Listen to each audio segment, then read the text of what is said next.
Masa hakim ikut-ikutan menyerang Jessica dengan air mata dan sebagainya? Itu kan nggak boleh dalam satu persidangan. Dikocok, kopi, ditelan. Teman-teman yang mendengar pernyataan hakim tadi, ya, itu dicatat dan dengar dengan baik. Kata hakim, kami melihat dari fakta, yaitu dari CCTV, di mana cyanida itu dikocok, ya, dalam hitungan detik baru diminum. Dalam rekaman CCTV dikocok dan dikocok baru diminum. Sesuatu kalau berbohong dari awal, ya, terkait perkara kasus cyanida seperti ini, nah, makanya lama-kelamaan kebohongan itu makin nampak. Hakim ini perlu ke pembohongan publik, ya. Mana ada rekaman CCTV yang melihat bahwa ada racun cyanida yang dikocok, ya kan? Oke, dari saya seperti itu. Marilah terus ikuti, ya, perkembangan tentang kebohongan yang terus terungkap, ya. Salam. Saya sebenarnya terbiasa menang kalah, itu biasa kan. Tuntutan 20 tahun, sehingga pasti kita udah perhitungkan yang risiko paling buruk ya 20 tahun. Tapi yang saya sangat sedih dan kecewa adalah pertimbangan hakimnya. Pertimbangan hakim ini yang saya melihat seharusnya tidak boleh tendensius begitu, gitu loh. Masa hakim ikut-ikutan menyerang Jessica dengan air mata dan sebagainya? Itu kan nggak boleh dalam satu persidangan. Tadi dikatakan tangisannya palsu, pakai kacamata, bagaimana, dan sebagainya. bagaimana dia tahu itu palsu? Hanya Jessica dan Tuhan yang tahu itu palsu, bukan Pak Binsar, gitu loh. Jadi itu yang saya sangat ya. Kenapa kelihatannya jadi Pak Binsar ini seperti Pak Jaksa ikut-ikutan jadi menaruh kebencian kelihatannya ya. Ini dugaan saya ya. Sama-sama ada rasa kebenciannya secara pribadi dengan Jessica dan juga terhadap kami gitu. Karena Pak Binsar juga menyinggung-nyinggung tentang advokat, profesi advokat, penegak hukum. Loh, apa urusannya dengan profesi? Kenapa dia menyerang pribadi gitu kan? Nah, kedua, yang saya aneh, dia tadi katakan kalau saya tidak keliru ya, tidak semestinya advokat itu penasihat hukum terdakwa ini menyatakan lagi terdakwa Jessica ini bukan pelaku, dia bilang. Mestinya kami hanya pertimbangan yang lain-lain aja. Loh, dengan demikian kalau kita apa gunanya kami di pengadilan kalau kami tidak bisa membela terdakwa? Ya Kalau kan? saya ingat tadi, mestinya penasihat hukum Jessica Kumalo Wongso menghadirkan keterangan bagaimana Jessica secara emosional di tahun 2015 waktu itu ketika itu dikatakan Pak Binsar bahwa seharusnya juga penasihat hukum memberikan gambaran bagaimana situasi emosional secara objektif Jessica pada tahun 2015 itu yang dikatakan tadi Pak Binsar. Ya, tapi ditambahkan dan tidak perlu menyatakan lagi bahwa terdakwa ini adalah sebagai pelaku kan kalau salah begitu kan gitu. Nah, kalau kami tidak boleh mengatakan bahwa terdakwa ini sebagai pelaku, lantas kami hadir di sana untuk apa? Ya kan? Kami tentunya kan membela klien kami kan gitu. Dan kami membela kan tidak sembarangan. Kami mengajukan bukti-bukti. Nah, yang saya tidak puasnya itu adalah pertimbangan hakimnya ini. Cobalah, bukti B4 nggak pernah dipersoalkan. Padahal itu masterpiece daripada persoalan ini. Ya kan? Selama ini kan selalu dituduh begini. Selama 7 tahun lamanya, akhirnya kini dalang pembunuh Mirna yang sebenarnya terungkap. Kasus kematian Wayan Mirna Salihin kembali diperbincangkan setelah film dokumenter Ice Cold, Murder, Kavi and Jessica Wongso dirilis Netflix. Film tersebut juga memunculkan teka-teki hingga masyarakat menilai masih ada kejanggalan atas kematian Mirna Salihin. Dalam film dokumenter Netflix Ice Cold, Murder, Kavi and Jessica Wongso, sejumlah sosok diwawancari dalam film tersebut, mulai dari pengacara, jaksa penuntut umum hingga ayah Wayan Mirna Salihin, Edi Darmawan Salihin. Sebelumnya, Jessica Wongso dinyatakan terbukti sengaja menaruh racun cyanida di kopi Mirna saat mereka bertemu di Cafe Olivier. Kopi cyanida itulah yang akhirnya membuat Mirna kejang-kejang dan menghembuskan napas terakhir.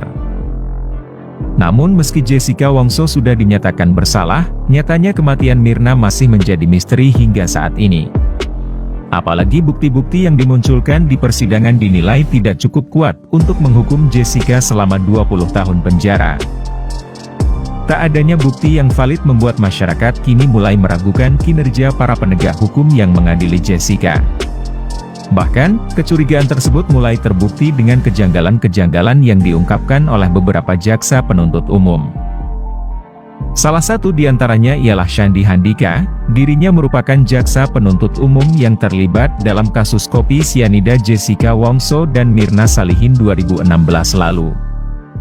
Sempat viral karena kegantengannya, kini jaksa Shandy Handika kembali disorot sebab mengkhawatirkan citra jaksa bisa rusak jika Jessica Wongso ternyata tidak bersalah.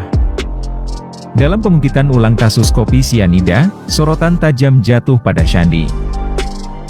Bukan karena pesonanya yang mencolok lagi, melainkan karena pernyataannya yang sangat kontroversial. Shandy sebelumnya sempat menyatakan bagaimana citra jaksa bisa rusak jika Jessica Wongso ternyata tidak bersalah dalam persidangan. Pernyataannya ini membingungkan penonton dan memunculkan keraguan mengenai penuntutan Jessica Wongso sebagai pembunuh Mirna Salihin. Usai membuat pernyataan tersebut, dan membuat netizen heboh, tiba-tiba akun Instagram miliknya menghilang. Hal ini mengundang dugaan bahwa Shandy sengaja menutup akunnya sementara waktu karena tampaknya ia kena mental akibat sorotan film Ice Cold menjadi viral. Tak hanya Shandy, sosok Edi Darmawan Salihin, ayah dari Mirna pun turut mencuri perhatian karena kontroversinya.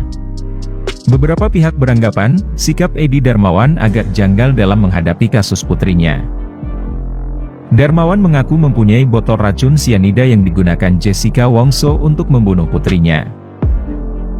Hal itu diungkapkan Darmawan saat diwawancarai Timothy Marbun dalam sebuah acara yang disiarkan stasiun televisi swasta. Ini selalu didengung-dengungkan. Padahal setelah persidangan, kita sudah bisa lihat, bukan itu pertanyaannya. Pertanyaannya adalah, apakah betul Mirna mati karena sianida? Kenapa ada pertanyaan begitu? Karena ternyata berdasarkan bukti yang diadukan jaksa, bahwa ternyata di dalam tubuh Mirna tidak ada sianida. Sampai hari ini, posisi saya sejak 7 tahun lalu tidak beringsut sedikit pun. 2 pertanyaan saja. Pertama, apakah benar mendiang Mirna ini meninggal akibat pembunuhan? Ya. Tanda tanya. Ya, Yang saya ketahui, meninggalnya manusia itu bisa disebabkan oleh 4 kemungkinan. ya sakit, NASH, Ya. natural, Yes. meninggal karena faktor alami. Ya, sakit. Lansia, gitu. Yang kedua, A, accident. Ya. Meninggal akibat kecelakaan, tersengat listrik, kompor Benar, meledak, benar. ya, tersambar petir gitu. Yang ketiga, maaf, suicide atau bunuh diri. Yang keempat adalah H, homicide alias pembunuhan. Ya. Nah, karena tidak ada otopsi, sekali lagi izinkan saya untuk konsisten dengan logika keilmuan yang saya punya, yang terbatas memang, bahwa tidak bisa dipastikan bahwa mendiang Mirna meninggal karena pembunuhan. Dia nggak terima putusan 20 tahun. Saya nggak terima ini. Banding. Kan langsung ngomong gitu kan. Dibahas sama Bang Oto. Saksi-saksi fakta. Ya, jelas tidak melihat kan. Tidak ada saksi fakta. Terus lagi CCTV. Ya juga nggak bisa membuktikan. Ahli kita dari ahli-ahli forensik kita, ya, yang dari luar negeri, yang dari lokal kita Indonesia juga mengatakan, juga udah menyampaikan semaksimal mungkin bahwa tidak ada sianida, tidak ada dalam gelas, tidak ada dalam tubuh, ya kan, tidak ada yang melihat, ya kan, dikesampingkan sama majelis. Nah, sekali lagi putusan atau vonis majelis itu adalah katanya atau kita ketahui berdasarkan keyakinan hakim. Kalau begitu saya bilang kemarin sama Bang Oto, saya ngomong begini, Bang, kalau begini sih Jessica nggak usah didampingin penasehat hukum lah. Dari awal nggak usah aja. Sama penasehat hukum lah, ada ahli juga percuma kita bawain juga, nggak karena hakim udah keyakinan. didengerin kan ahli kita. Nggak didengerin. Iya, tapi ditanya Tapi sebetulnya nggak diperhatikan atau dipertimbangkan. Keyakinan hakimnya gimana, saya nggak ngerti keyakinan hakimnya itu ya. Memang ada satu yang mengatakan keyakinan hakim ya kan. Tapi harus digali dulu dong, diperiksa dulu dong apa namanya ini, keterangan ahlinya, faktanya. Ahli, ya. Tidak ada melihat CCTV gitu. Tapi minum kopi mati. Yang nyatakan minum kopi itu siapa? Kalau kata saya, kopinya nggak sebut seberapa. Taruhlah sekarang kelihatan 0,2, ya kan, masuk itu kan ketika mematikan, ya kan. Ini hakim lihat dari mana? Saya bilang nih, begitu. Kalau saya bilang katakan saya berani ngomong ini sesat, kalau menurut saya bilang nih. Pengadilan sesat. Iya, gimana? Kok nggak dipertimbangkan? Bagi Bang Bostam, tadi Bang Bostam ucapkan pengadilan sesat itu. Ya kalau saya bilang sesat lah, Pak. Kita tetap hormatin. Harusnya kan harus baca lah namanya keterangan ahlinya, kita gimana ya, aduh gimana nih mas, nasib orang ini, nama orang ini orang nggak bersalah, saya bilang begitu. Tapi kan udah jelas kan, kalau ketahuan itu nanti iya atau tidaknya hak si penasihat hukum bicara itu kan, di polisi nggak boleh dalam mendampingin tersangka, nggak boleh bicara, harus didampingin, dengerin aja. Dia bisa bicara dalam persidangan. Boleh bertanya ke saksi setelah giliran dari hakim, jaksa sama ke apa namanya, ke penasihat hukum. Iya. Kan Kan kita bisa tanya, kan bisa pembuktian, ada perdebatan, ada apa? Itu Kalau emang terbukti, hukum dia gitu loh. Tapi itu kewenangan tugas hakim kan? Ya iya, tapi kan yang bilang kok apa namanya pertimbangannya enggak betul apa ahli kita tuh udah menyatakannya, punya keahliannya dia. Dibaca tidak, saya nggak tahu. Dipertimbangkan juga tidak, dikesampingkan.